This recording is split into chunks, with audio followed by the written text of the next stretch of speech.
Hello there, welcome to part three of our Unit 4 Customer-Centrism, and we're just going to watch very quickly another video on 4 ways to elevate the customer experience by Mark Sanborn, who is a customer service guru.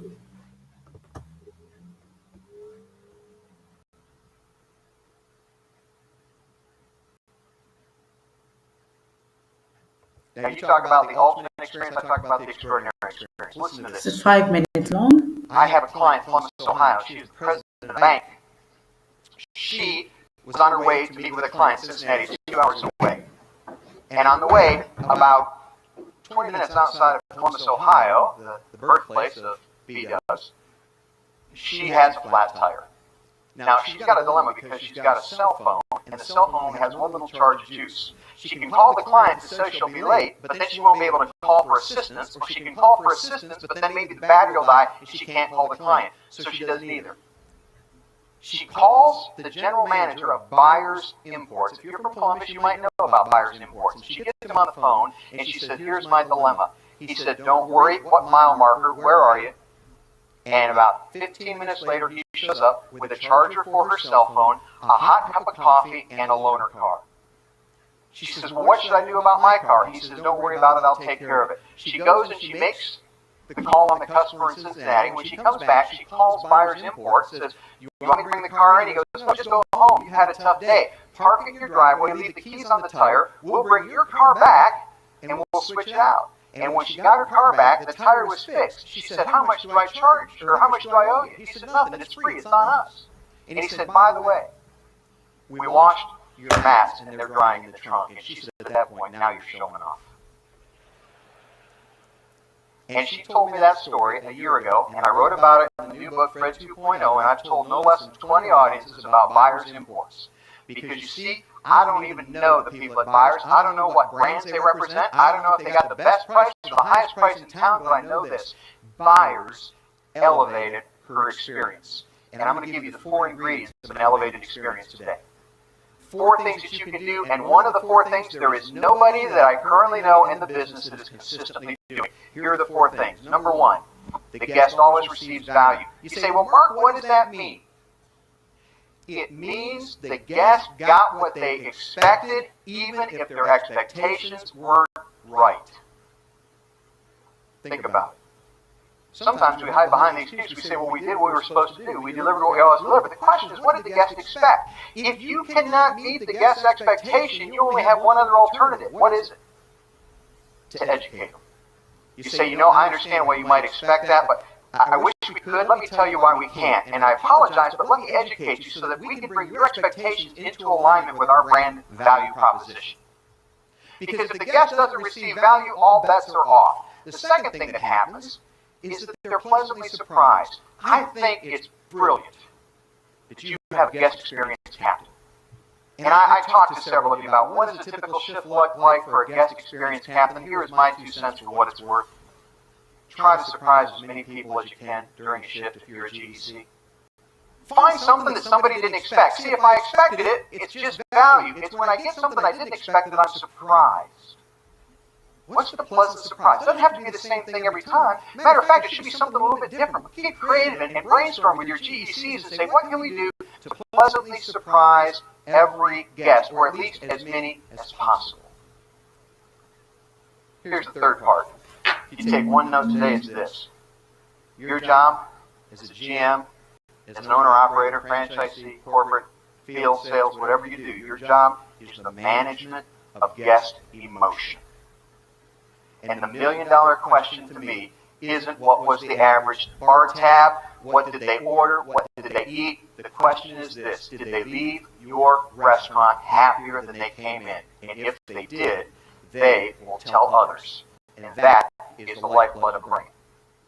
If they had a bad experience, they tell others too. You know what they say? They say, "Don't go there. Terrible. Bad service, bad food." They have a great experience. They go, "Man, here's the difference." They don't just say, "Go." They say, "You have to go." Do you know what happened when I was in with the kids the other day? And they tell a story. See, what you want to do is you want to give them a story. I could analyze what Fred the postman does delivering the mail, and you wouldn't remember one sentence. But 5 years from now, I meet you in an airport and you say, hey, I heard you in Orlando. If I say, what do you remember? You remember not the points I made, you remember the story.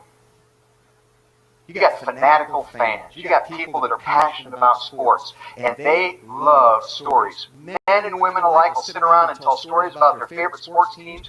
What stories are you giving them to tell about your favorite restaurant? We all want to be insiders. I love Starbucks coffee. You probably picked up, I'm pretty caffeinated. I think caffeine is the last great legal performance-enhancing drug. I drink a lot of caffeine, but my Starbucks store in Highlands Ranch, Colorado, you know what I love about them? I mean, the coffee is the same. It doesn't matter what Starbucks you go to. They freaking know my name. They call me by name, and it's embarrassing because there's so many of them. I don't know all their names, but they know me. We want to be insiders, folks. We don't want to be. We don't want to be in the audience. We want to be behind the curtain. We want to be part of the production. We want to get credit for being loyal, passionate sports fans who happen to take their sports fix at a Buffalo Wild Wings restaurant. Now here's an extra half principle at no additional charge. I said it was going to be 4, maybe 4.5. Here's the half principle. Work together. Good. That was really good. I'm just going back to my slides now. So that was Mark Sanborn, and I think it's a good idea to listen to it one more time. I think there's a lot to pick up from it.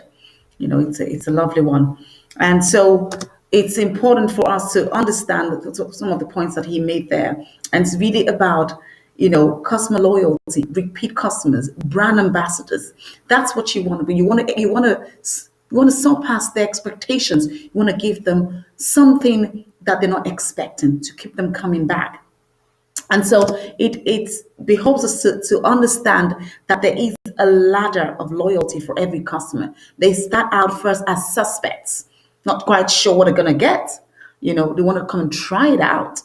Then prospects, then shopper, customers, members, advocate, and raving fan. And so our job as customer service advisors is to get people from that bottom rung and get them up. Even though the example that Mark Sanborn used was principally situated, contextualized in a hospitality environment, the lessons are the same. They are the same. What we want to bring the customer to is from that suspect to raving fan, where they're telling people about it and saying, you got to go there. You just got to buy stuff from them. You've got to go to that website. And that's what it should be about. And even at Rogate College, we're constantly seeking to improve how we do things. We're constantly seeking to say, what would our audience, what would our students like to see?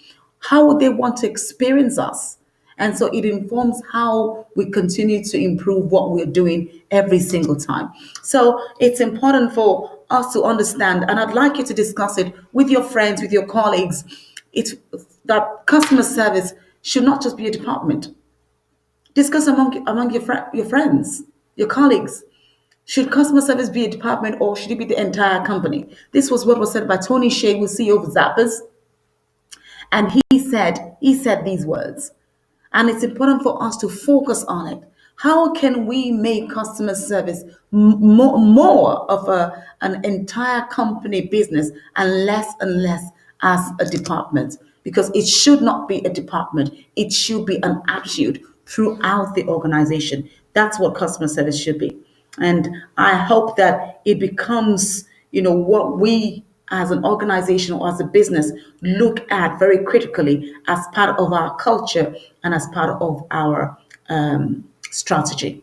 So I'll see you in the part 4 of Unit 4. It's a long one, but I wanted to bring everything to you in this introductory part.